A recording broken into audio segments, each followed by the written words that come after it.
Hello guys, and welcome back once again to the channel and to another Jonesy's question time. Sorry I'm a little bit late with this one. I did say I was going to do it last weekend, but I got sidetracked with things and it's been quite a busy couple of weeks.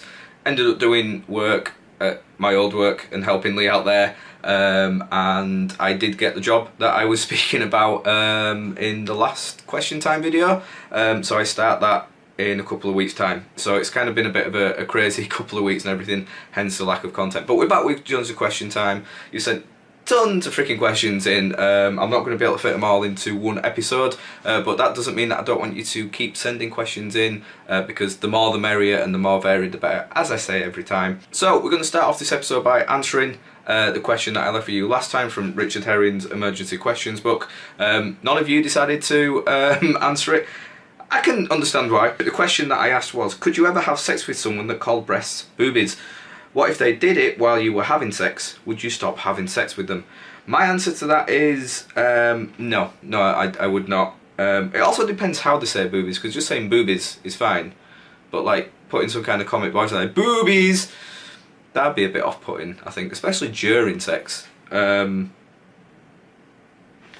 making me think too hard about this question now. Let's pick another question. In fact, let's just kind of randomly flick through. Oh, I quite like this one. He's mixed two together, one of his old ones. So the question is, and this is important, really important, and I want you guys to answer it. Would you rather have a hand made out of ham or a finger that could travel through time? Now, the way that he says it before is that the ham hand is the ham. If you eat it, then it does grow back, the ham. But if you were to chow down on all of it, then it takes quite a while for it to come back. So if you have a little nibble, it's fine. But if you decided to eat the whole ham hand, then it takes quite a while for it to come back. And as for the finger that travels through time, it is literally just your finger.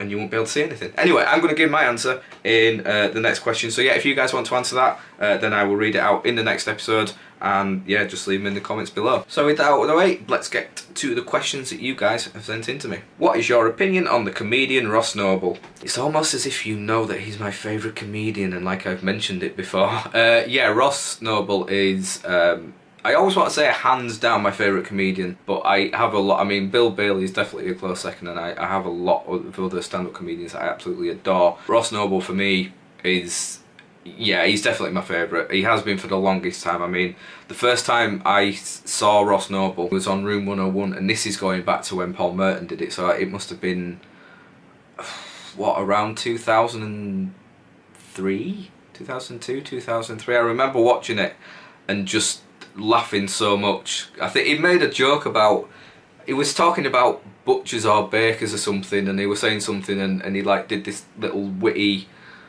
tangent that he does and singing about how he was in the wrong shop, and I just remember laughing so hard at it, and then talking to my friend about it the next day who had seen it as well. And from then on, like I found him on the internet, found clips of him, and I bought his, he had 2 DVDs out at that point, I think, Sonic Waffle and Unreal Time.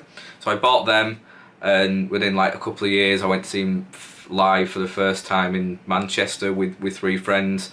And he's just so great. The thing that I love so much about him is there's a lot of surreal kind of improv comedians out there, but a lot of them do kind of have a script and jokes set up and everything, and you can go see them on their tour and you will see you know, formality in each show. With Ross, I feel you could go to every single night and you will get an entirely different experience to every single show that you go and see. Like, there's the odd joke that will kind of, you will hear here and there, but it's not guaranteed that he's going to get out and say that joke. Like, if he finds someone in the audience and something comes from that, then the entire show could be about that. He's so naturally funny, he's so quick-witted.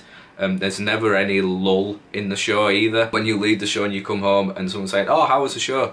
Like, oh yeah, it's good. It's like, oh, what did he say? It's like, I have no idea. Not a clue what's just happened. It's just all mulch in your head, because he goes off on so many tangents. And the majority of them he gets back to. Ross for me is amazing. If you've ever seen his TV shows as well, like Freewheeling that was on Dave, that was amazing.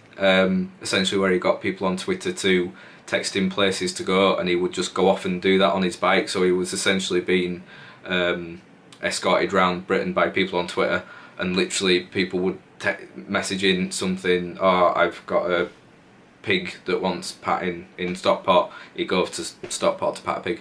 That didn't happen, but that's what I'd do if I was doing freewheeling. Apparently I'd go around and pat pigs. Yeah, he does all sorts. I mean, he's been in films, he's done his own like horror films. At the moment he's actually in the West End, playing, is it Igor in Young Frankenstein?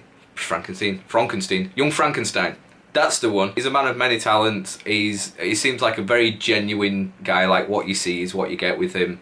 And I love him a bit. And if you've never watched his stand-up before, then you're really missing out. Ahead of FA Cup 4th round weekend, what are your favourite Leeds United and non-Leeds United FA Cup moments? Well, yeah, you can see how late I am with this one. So that was obviously before the FA Cup last weekend, was it now? But it is FA Cup replays tonight, so it kind of ties in. My favourite Leeds FA Cup moments, well, there's been a few, so let's build up. So Arsenal away, where we drew 1-1. Robert Snodgrass scored a penalty, and then Arsenal equalised with like a last-minute penalty. That was amazing. It was my first and only trip to the Emirates, which is a fantastic ground if you ever get a chance to go. Not the best supporters, but I mean there were like 8,000-9,000 Leeds fans there, so it kind of made up for it. It was just in that time of it actually feeling good at the club, and there was that kind of upbeat atmosphere, and you know, we had a half decent team and everything. Along the same lines, Tottenham away, again in the FA Cup after the game that I'm about to mention, where we drew 2-2. That was just a roller coaster of a game. You know, they missed a penalty, they then went 1-up, we equalised, then they went in front again, and then we got a last minute penalty, literally like in the 91st, 92nd minute or something, was it? Which I think was a debatable one at the time, and Beckford scored it and it was in front of us. And it was the only time at a football game where I've taken my shirt off in celebration. I was in like the top bit of the corner, and again just full of Leeds fans at that end, and I've never gone so mental. Like being escorted through the streets of Tottenham afterwards, and lots of angry Spurs fans and lots of happy drunken Leeds fans, was certainly a memory that's not going to leave me. But my favourite memory has got to be the Man United game where we beat them 1-0 at Old Trafford. Because that is just, nothing is ever going to beat that feeling. You know, to get the goal, you know, fairly early on in the game, and to hold out from a barrage of attacks from Man U for you know, like 60, 70 minutes of the game. It was just so amazing. Like, it literally was slow motion when Beckford got the ball. Lovely house and pass. It just seemed to take like a minute for the ball to leave his foot and actually make it to the back of the net. But that was just the best feeling ever. And it was, do you know what? Although it was a barrage for like the rest of that game, we still had chances to add to that lead. I remember Snoddy hitting the bar with a free kick, and we had a couple of other chances. As scary as it got towards the end of the game, do you know what? I was never in doubt that we weren't going to win it from that point on. I remember Valencia just absolutely bombing it down the right hand side time after time and getting the ball in, and kind of that, oh my god, but I kind of knew that it just wasn't going to happen. And yeah, that was just, again, 9,000 Leeds fans there. It was just nothing for me is ever going to beat that. I mean, it'll take a lot to beat that anyway. As for non-Leeds FA Cup memories, one that kind of sticks out, and being a Leeds fan, this is going to be a weird one, but probably the Arsenal Man U game in, was it 99? 98, 99? Basically the game where Ryan Giggs scored like one of the best solo goals you're ever going to see. Was it 1-1? And then Arsenal missed a penalty, and then pretty much straight after that is when Giggs just ran through the entire Arsenal team and scored, and basically meant that Man U won the game. It was just, like, being that young, it was just one of those things that just stuck in my mind. But it was just that feeling of, oh my god, that was amazing. Like, it was an amazing goal, and just remembering the very memorable celebration, seeing this extremely hairy man swinging his shirt above his head, and the crowd going mental and everything, and the commentator going mental. And yeah, that's probably one of the most memorable ones. There's been a few like cup upsets in between, but for a non-Leeds United moment, I'd probably say that's the one that stuck with me. Who is your favourite Friends character? Funnily enough, because I've just started watching it again on Netflix. Mine is Chandler. Always has been, always will be, hands down, it's Chandler. Simply because I feel I'm kind of similar to him. A very sarcastic kind of humour is something that I've always kind of done myself, and something I can relate to, and like the kind of, up until obviously being with Monica, kind of hopeless with relationships and everything, and overthinking things. So I've always kind of related to him, but for me, he has the best one-liners in the show, and like I say, those witty, sarcastic comments, because I mean, I love all of them, but Chandler for me is the one that has always made me laugh and had the more kind of hilarious, memorable scenes for me. So these questions are all very Friends, Big Bang Theory based, so we'll get through these ones. Big Bang Theory versus Friends, which is your favourite? It's a hard question because I do love both. I'm probably going to have to go with Friends. As much as I do love Big Bang Theory, I have found that the further they're going with the series, I am losing that little bit of interest with it, and I think they probably need to call it a day. To me, there's a little bit more depth to Big Bang Theory. It's very different to Friends, very different in its style, and obviously it's got that more geeky vibe to it, which is what I enjoy and I love about it. And the dynamic of the group and everything is clearly very different to what it is in Friends. But I just feel they're struggling with stories the more they're going on with the series. Whereas Friends kind of did its 10 series. For me, there was never really a lull with it. You know, they finished on a very strong high note with it, and they still weren't struggling. You know, they probably could have got a few more series out of it, but they knew when to finish and they knew to do it on a high. And it's one of those timeless things that you can just put on. I mean, I was talking about it in the last one. It's one that kind of stands the test of time, and you can just put it on, and it's easy watching, it's fun, and you don't have to think too much about it. And great characters, great storylines, and great events that happen in it. Although that is similar with Big Bang Theory, I do feel they're starting to struggle, and there's some episodes that I watched that it's just like it's not as good as what it was, and I think they probably need to think about starting to just close it down a little bit. So I'm going to go with Friends. Who's your favourite Big Bang Theory character? I would probably go for Raj, I think. Again, I like all of them. I do sometimes get a little bit fed up with, like, I know it's obviously an ongoing thing with him not being able to get girls, but it does get a little bit annoying with the whininess and the messing up and everything. But then they all kind of have that. I would say that my favourite dynamic kind of duo from it is definitely Penny and Sheldon together. When they're together, those tend to be the funniest scenes, and you can see the chemistry between them. You know, I think Jim and Kaylee are like kind of very best friends in real life, and you can see that come through the characters and through their on-screen kind of chemistry. So it's hard to say a favourite character. I'll probably push towards Raj because, again, he does make me laugh a lot. But I get most enjoyment when Penny and Sheldon are together on screen and any of their storylines. Finally, on this note, Ross and Rachel versus Penny and Leonard. Who's your favourite couple? It's got to be Ross and Rachel. Because although they're together the least, obviously Lenny and Pennard, the amount of times I say Lenny and Pennard is ridiculous. Penny and Leonard obviously are together a lot throughout the series. You know, it's very on-off at the start, but then they do get together and they stick together, and they have been for quite a few seasons now. Whereas obviously Ross and Rachel are together, and then they're not, and they are again, and then they're not, and then it kind of comes together at the end. Spoilers, by the way. Do I have to say no, I don't have to say spoilers, fuck that. I'm not saying there isn't real love between Penny and Leonard. There is, but I find myself getting very annoyed with their relationship, and it kind of goes through the same circle of getting annoyed at each other for stupid things, and like Leonard getting jealous about Penny doing something, and Penny getting arsey because Leonard isn't interested in something, and Ross and Rachel are just something more there. There's something more real about them, and I think they just, like, kind of moving forward, like I can see Ross and Rachel being a couple that kind of stayed together until the end, whereas Penny and Leonard probably aren't going to last that long in real terms. So Yeah, I'd have to go with Ross and Rachel, the original couple. If you could go back 5 years and tell younger Chris one thing, what would it be and why? Very interesting question. So 5 years ago, we'll be going to February 2013. So I would have been 22 years old. I would have been engaged at that point, and can't remember if I'd started my apprenticeship working on PTS track railway apprenticeship. I think I may have done. So at that point, yeah, that's what I was doing. So it was a bit of a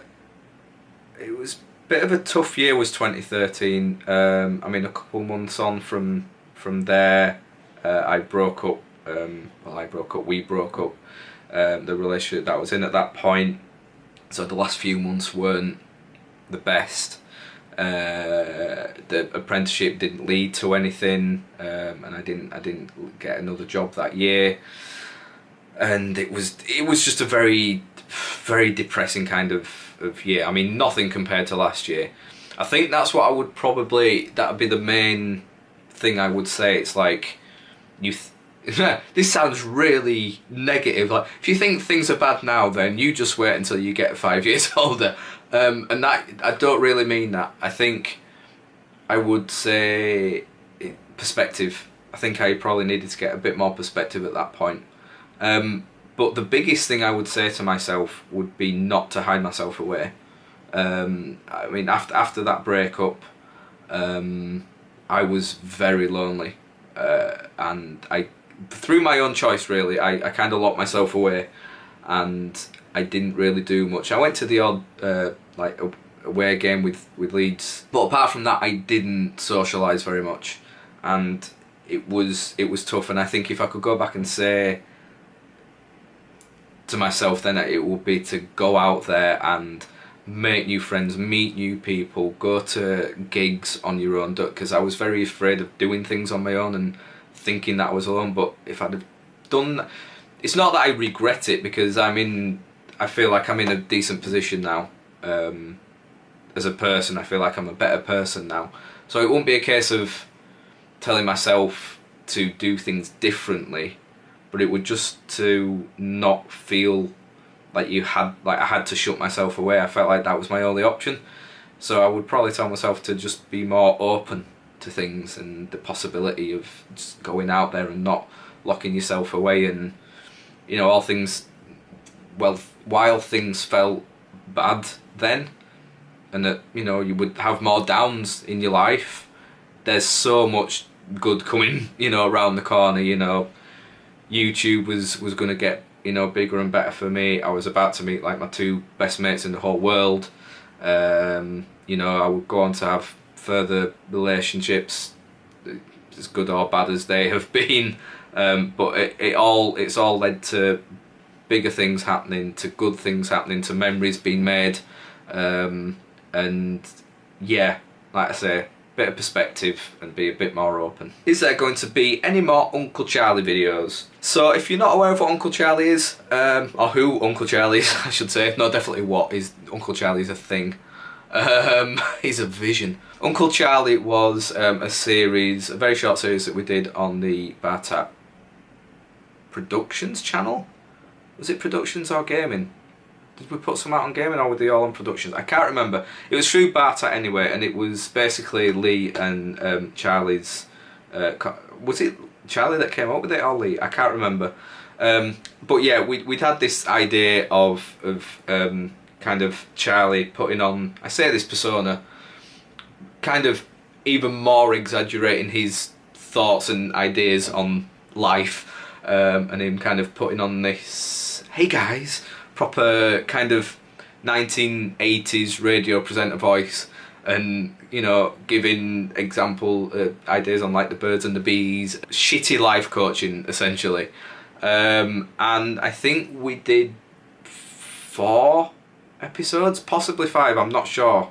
But it was something that we really enjoyed doing. I mean, the first 2 or 3 were done when I weren't there. Lee and Charlie did those, and then we did another 2 with me, and they were so fun to do. It brought the best out in Charlie in terms of, like, none of it was scripted, it was all improv. It was all off the cuff stuff. It was all done poorly on purpose to kind of give it that extra kind of feel to it. And it basically bombed. I mean, it got good reaction, it got good views, but it got so many dislikes, which we still can't figure out why. But the fact that people are asking questions about it shows that people did enjoy it. The issue that we have now is, I mean, it's ages since we did it. I don't think Charlie was really up to the idea of doing any more. Because we did have, I mean, Lee had come up with ideas for future. I mean, the one that we were going to do that we never got around to was how to eat properly in a restaurant or something, which could have been fun. But yeah, I mean, the main problem we have now is obviously Charlie now lives with his girlfriend in Nottingham, so it's harder for us to kind of meet up timing wise. As far as things are going, we're not really planning on doing anything on Bartat again, in terms of like sketches. You know, obviously I'm doing my thing here on my channel. I know Lee's eventually wanting to get back onto YouTube.